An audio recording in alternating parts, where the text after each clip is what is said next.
आज हम अध्याय 2 भोजन के घटक कक्षा 6वीं विषय विज्ञान में पढ़ने जा रहे हैं। हमने पिछले वीडियो में देखा था कार्बोहाइड्रेट, प्रोटीन और वसा के परीक्षण पर चर्चा की गई थी।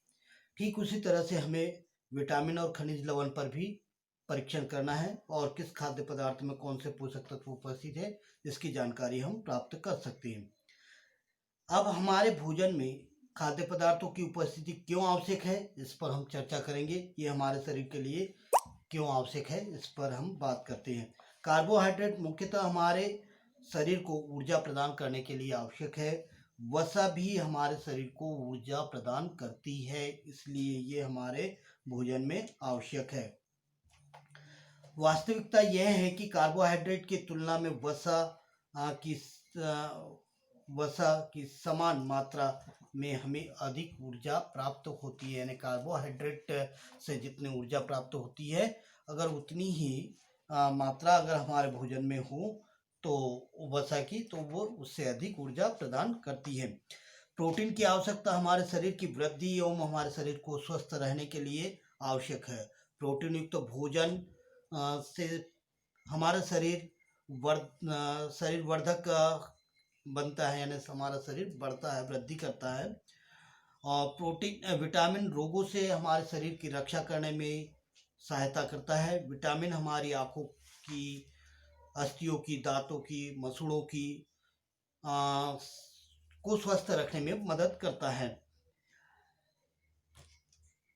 विटामिन में कई प्रकार के विटामिन हैं जिनको हम अलग अलग नामों से पुकारते हैं। जैसे कुछ विटामिन के बारे में बता रहे हैं हम। Vitamin A, vitamin B, vitamin C, vitamin D, vitamin E, vitamin K, ये इन नामों से हम विटामिन को जानते हैं। इसमें जो विटामिन बी जो है ये कॉम्प्लेक्स विटामिन कहलाता है, यानी इसमें मिश्र विटामिन होते हैं।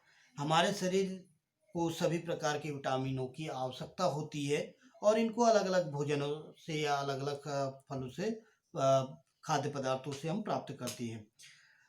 इनमें से किसी भी विटामिन की अगर कमी होती है तो हमारे शरीर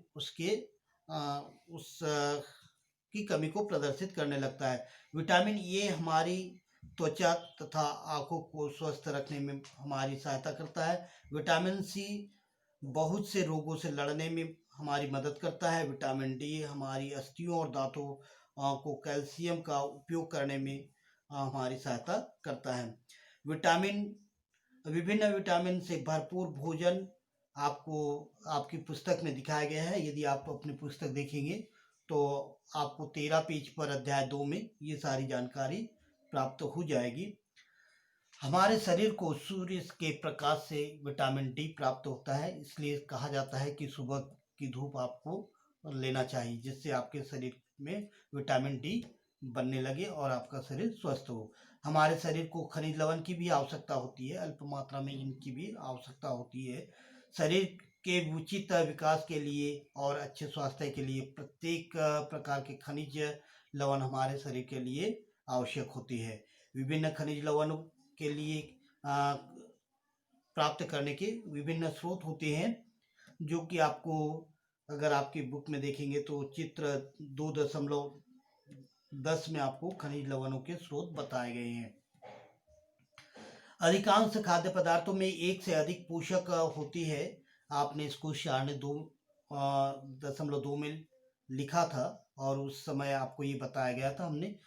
फिर किसी भी कच्ची सामग्री में एक निश्चित पोषक की मात्रा दूसरे पोषक की मात्रा से अधिक हो सकती है। अगर हम एक ही प्रकार का यदि कोई खाद्य पदार्थ ले तो उसमें दो से अधिक पोषक तत्व होते हैं, लेकिन किसी एक पोषक तत्व की मात्रा उसमें अधिक होगी और बाकी अन्य पोषक तत्वों की मात्रा कम होगी। उदाहरण के लिए अगर हम चावल की बात करें तो चावल में कार्बोहाइड्रेट सबसे अधिक पाया जाता है और दूसरे पोषक तत्व इसमें कम होते हैं। इस आधार पर हम कह सकते हैं कि चावल जो है वो कार्बोहाइड्रेट का समृद्ध होता है, यानी कार्बोहाइड्रेट उसमें अधिक मात्रा।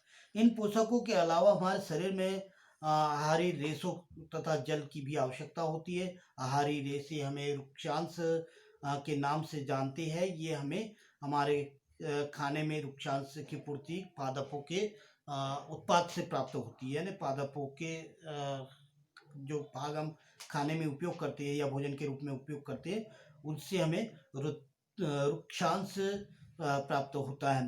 वृक्षांश के मुख्य स्रोत है जैसे साबुत खाद्यान्न, दाल, आलू, ताजे फल और सब्जियां। इनसे हमें हमारे शरीर को वृक्षांश प्राप्त होता है। फिर भी यह हमारे भोजन का आवश्यक अवयव है। इसका आयतन बढ़ा देते हैं जो हमारे शरीर के लिए आवश्यक है। बिना रुद्रांश जो भोजन होता है वह भोजन को बाहर निकालने में हमारी सहायता करता है। यानी रुद्रांश बिना पचे भोजन को बाहर निकालने में हमारे शरीर की सहायता करता है। जल भोजन में उपस्थित होकर पोषक तत्वों को अवशोषित करता है और वह हमारे शरीर को प्रदान करता है। अतः कुछ अपशिष्ट पदार्थ जैसे कि मूत्र और पसीने के द्वारा हमारे शरीर से बाहर निकालने का काम भी करता है। सामान्यतः हमारे शरीर में जितने जल की आवश्यकता होती है वह हमें उन वस्तुओं से प्राप्त होता है जिन्हें हम द्रव रूप में लेते हैं, जैसे कि जल, दूध और चाय आदि के रूप में हमें ये प्राप्त होता है। इसके अतिरिक्त जो हम भोजन, पका हुआ भोजन खाते हैं, उससे भी हमें जल प्राप्त होता है। पानी की आवश्यकता हमारे शरीर में पूरी होती है। इसके पश्चात हम क्रियाकलाप एक में जल को प्रदान करने वाले तत्वों के बारे में या फलों के बारे में या सब्जी के बारे में जानकारी प्राप्त करते हैं। एक टमाटर अथवा नींबू जैसा कोई पदार्थ या फल आप लीजिए, इसे छोटे हिस्सों में काट दीजिए और काटने के पश्चात इसको देखिए तो आपके हाथ गीले हो जाएंगे। जैसे नींबू को काटेंगे तो हाथ गीला हो जाता है, टमाटर को काटने पर भी आपका हाथ गीला हो जाता है। जब आपके घर में किसी भी फल या सब्जी को काटा जाता है, छिला जाता है, तो निश्चित है अगर आप उसको ध्यानपूर्वक देखेंगे तो आपको उन सब में पानी की मात्रा दिखाई देगी या जल की मात्रा दिखाई देगी। इसका मतलब ये हुआ कि उनमें जल उपस्थित होता है। हमने देखा कि कई खाद्य पदार्थों में जल होता है और कुछ सीमा तक हमारे शरीर में आवश्यक जल की पूर्ति इन खाद्य पदार्थों से ही हो जाती है। अब संतुलित आहार पर हम चर्चा करेंगे। पूरे दिन में हम जो कुछ भी खाते हैं वो सब हमारा आहार कहलाता है। जो हमने खाया या हमने जो भोजन के खाने के रूप में जो हमने उपयोग किया उसे हम भोजन कहते हैं या आहार कहते हैं। हमारे शरीर की वृद्धि और अच्छे स्वास्थ्य बनाए रखने के लिए हमारे आहार में वे सभी प्रकार के पोषक तत्वों की उचित मात्रा की आवश्यकता होती है। कोई भी पोषक तत्व यदि हमारे शरीर में कम या अधिक हो जाए तो उसकी आहार में पर्याप्त मात्रा में वृक्षांश या जल की कमी अगर होती है तो निश्चित है कि वह हमारा संतुलित आहार नहीं कहलाएगा। ऐसे में हमारा शरीर ग्रसित हो जाएगा, रोगों से ग्रसित हो जाएगा। तो भोजन में पर्याप्त मात्रा में सभी पोषक तत्व, वृक्षांश और जल की मात्रा होना चाहिए। यही हमारा संतुलित आहार कहलाता है।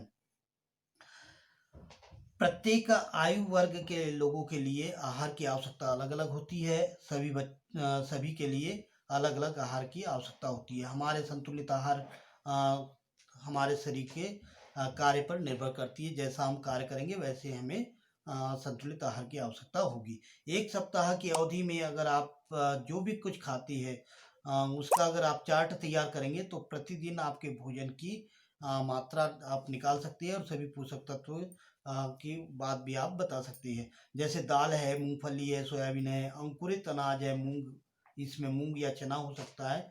किण्वन भोजन जैसे दक्षिण भारत में इडली के रूप में जो भोजन उपयोग किया जाता है। आटे का मिश्रण जैसे मिश्रित रोटी, थेपला, अनाज व दालें से बनाए केला, पालक, सूत, गुड़, उपलब्ध सभी प्रकार की सब्जियां हमारे भोजन में कई प्रकार के पोषक तत्वों की आवश्यकता पूरी करती है। इस तरह से हमारे पोषक तत्वों के बारे में हमने देखा। अब हम इसके बाद में अगले पीरियड में इससे आगे का देखेंगे कि हमें क्या पढ़ना है और क्या सीखना है।